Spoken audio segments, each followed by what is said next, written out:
Hey guys, what is up? Justin Phillip here. Welcome back to another exciting episode of Dog Times Productions.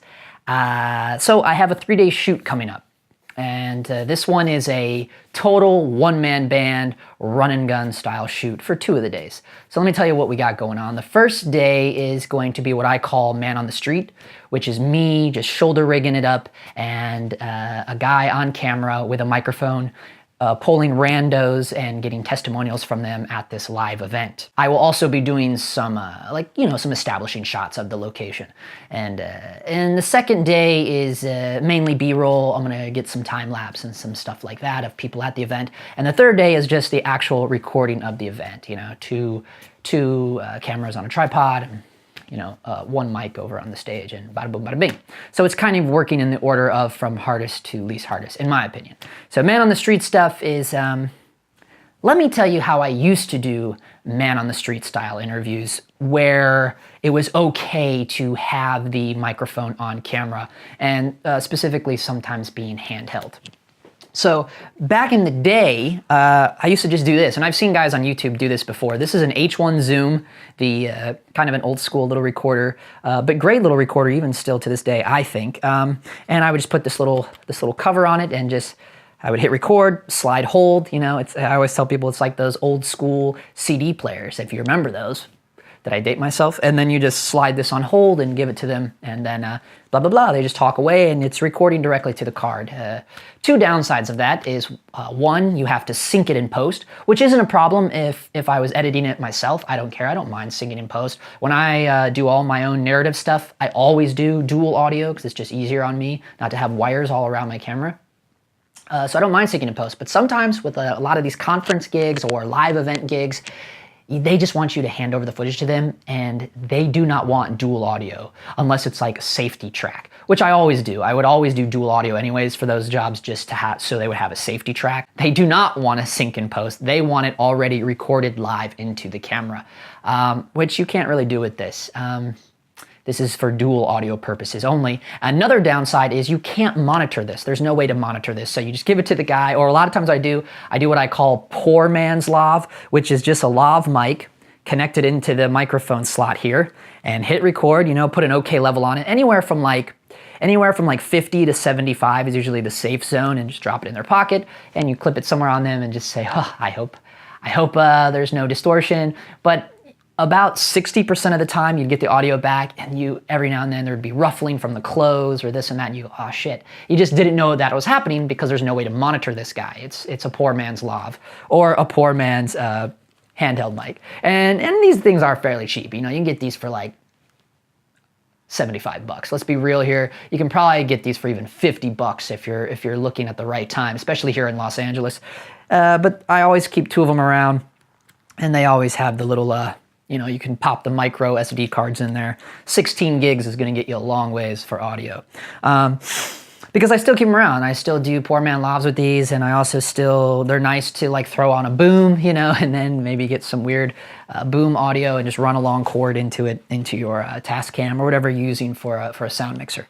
So that's one option. However, on this job, it's not an option. Now, I am the editor on this, so I wouldn't mind syncing in post, but the client is kind of a higher end client, and I didn't want to sacrifice getting bad audio. It's a one-time shot, it's a one-time deal. We can't go back on this. There's no reshoots with a live event. So I needed audio that I could actually monitor in real time.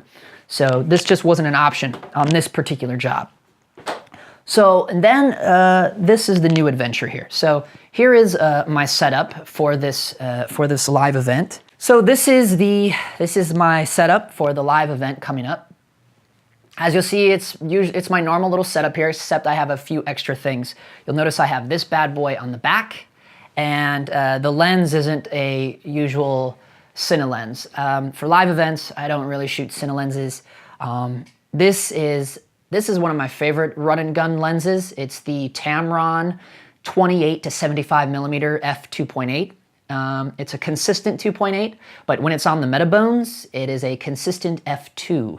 So that's really nice for a run and gun lens. The downside is the focus throw isn't that great, but it's Tamron. If you know anything about Tamron lenses, they are pretty sharp. And with the GH5, if you're shooting in 4K, the crop factor on the GH5 is a 1.79, so not quite a 2 like what you see online everywhere. So the 28-75 on the GH5 with Metabones is actually, it gives you the focal range, full frame equivalent of a 40 millimeter all the way up to about 100 millimeter, that is a pretty awesome focal range, especially at a consistent f2. That's why it's my go-to run and gun lens, but also because it's so super light. I used to always shoot run and gun with the Sigma 18-35, but that sucker weighs 3 times the weight of this little Tamron. Plus, it just doesn't get in as close for really nice close-up shots like this lens does. I can go out. 40 mils are pretty decent. I mean, you can still get some good establishing shots with a 40 mil equivalent, and then, you know, you're going all the way up to a 100 mil equivalent. Yeah, it's kind of been my new go-to run and gun lens. Specifically because of how light it is. And always, you know, I have the Atomos and everything else on here. As far as, and I still use my my camera R follow focus on this. You know, I just put a little cheapo follow focus gear on this Tamron lens, and just so it's a little quicker for me to rack focus if I need to. So then you'll notice here on the back is where we get a little crazy. So this is the Tascam, what is this? The DR60D Mark II. This is an awesome little receiver. You can feed 4 mics into this at once. It's a 4-channel mic. This has been out for a while, so I'm sure you already know plenty about this little guy. But what I do, I have a little quick release plate here on my shoulder pad where I've put in this. So I probably won't be using my USB battery pack with my GH5. I'll just be using my normal batteries, which is fine. I have lots of those. I'll just keep like 4 in my pocket, and we'll just be able to run this, because this is usually where I put my battery pack, but now for this particular day of this shoot, my Tascam is here on a quick release plate. And basically what I've done is I got a set of these Sennheiser G2s. These are pretty good high quality wireless mics. So I have the receiver here plugged into the XLR port here on the Tascam. This Tascam has 2 XLR ports and then another channel where you can plug in a 3/4 normal jack for your camera. And then you can just run it out back into, as you'll see here, this is a cable here. I have it running back into my GH5 because I'm gonna be recording the audio directly into my GH5, but there's also a slot here for an SD card, so I'll also be recording a safety track on the Tascam as well. And within the Tascam itself, there is a dual record option, so you can have one level set at whatever level you want it at, and then another one set a little lower, so you can have a safety track there too. But I have my transmitter on here because my original thought was, okay, I'm gonna get like an actual microphone and I'm gonna, you know, give it to the guy. Sennheiser makes something called I think it's called the SKP 100. And in the industry, they call it the butt plug. And you just plug it into the end of an XLR microphone, and now it's a transmitter to feed into the Sennheiser receiver. And then you will have a completely wireless, like news reporter style microphone. That was my original thing I was gonna go with. Now, that option, I was gonna get a pretty decent microphone for about 50 bucks, and I was gonna get the Sennheiser butt plug for like 130 bucks. So there you're looking at 180 bucks. Now you'd say, Justin, why don't you just rent it? Yeah, you could rent that out. In my experience, renting is not always the smartest option because I do gigs so much that by the second rental, I could have just bought the items myself.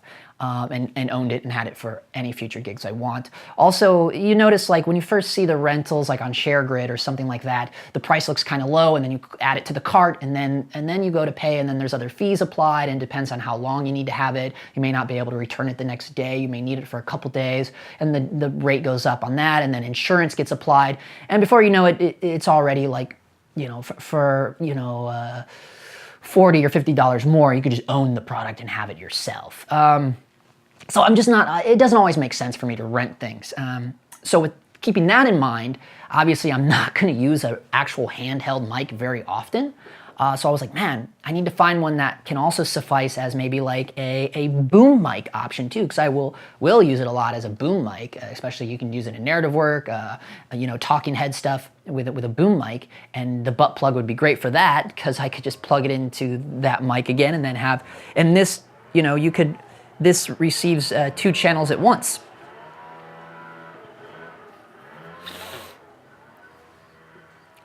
so that's the lawn guy. So I always forget they come on the day that today is. Anyway, so that's an option. You know, you'd be able to monitor maybe a lav mic and monitor the butt plug mic all in one. But however, I also didn't know, like, would I be able to monitor 2 mics off of 1 receiver? How well that's going to work? I don't know how that's going to work, right? Plus, I didn't want to really spring for another $180. So here's the other kind of weird option I've come up with, and I have tested this, and so here you'll see this is the other part of the Sennheiser G2. This is the transmitter. Now, usually what usually goes into this is the lav. You know, you got a little Sennheiser lav mic. These are really nice because they actually screw in. Okay, so you have that option, right, as a lav mic, a wireless lav. But for what we're talking about, I thought, hey, I have this other, I have this Audio Technica mic. This is my go-to boom mic in most operations, you know, but it's not an XLR. It goes out to a 3/4 inch, right, or whatever you call it. Is it 1/4 inch, 3/4? I don't know. But then you plug it in here, and I was like, okay. And so this is my latest endeavor here. I don't know. You guys have to let me know if this is a good idea or a bad idea, because, you know, I don't like. I hate the word videographer. I hate to be referred to as a videographer. You know, in my eyes, like, I want to be a director. I want to be, you know, I don't want to be a videographer by any means. But of course, you know, there's pretty decent money in this. Okay, so, but at the same time, it's like I'm doing kind of weird adventures, I guess you could call it. But I have tested this, and it actually sounds pretty decent. So basically, what's happening is I have this set up into the Sennheiser here, and it doesn't look bad. You know, it has a little microphone you can hold, and there's not a whole lot of, it doesn't cause a whole lot of disruption when you're holding it. And then it's just running it into the receiver, and then of course I can monitor it on the Tascam while I'm videoing this guy, and then obviously I'm gonna have my headphones in, and I'll be able to listen and monitor. And my headphones are pretty good. They're Tascam, they're Tascam cans, and you can listen. And so, but what I want to do here is I'm going to record audio with this into this and give you guys. I will actually play it. Let's try it now. Let's do this. And I'd probably just put this lower. You don't need it quite so high like that. But it is sounding really good about right here. I think is a pretty good level. My mixer is at a level 60. Now I could go even higher with this. This is so I can hear what the heck is going on. Or you can turn it down. And yeah, there it is. It's cutting out. Here we go. Check. And let me try something here. Let me put this all the way down. Check. 1 2 1 2. Yeah, you got to have this a little high, maybe on like 55 there. All right, so there's that. And the monitor, the mix is good.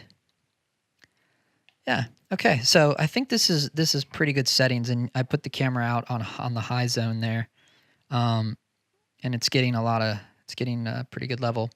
Let me just, for the sake of this, let me unplug there from the high out, and let me put it on the low out and see what the difference is on that. Whichever one sounds better, we will go with. And yeah, so from the way it's looking, I think probably the high out would be better. So that's it. We're going to wrap it up for now. And as always, thank you so much for watching the channel, supporting the channel.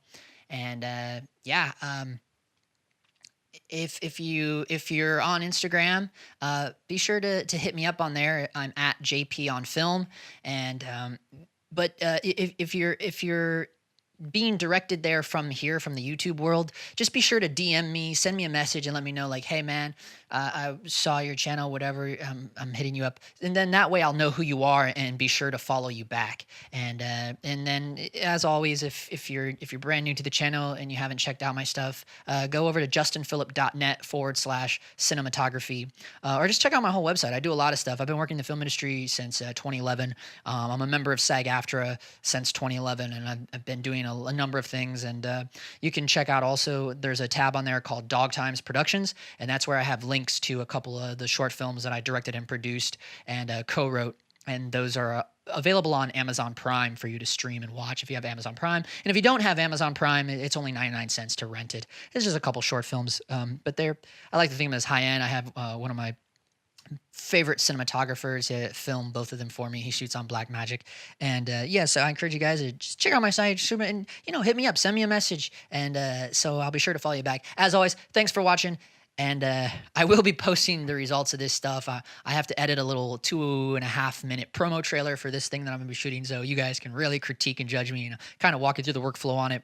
Probably won't have much for behind the scenes, but maybe, I don't know, if maybe I think there is someone that's going to come maybe be there hanging out, or I can always just hide the GoPro somewhere to capture some BTS. So catch you on the flip side, guys.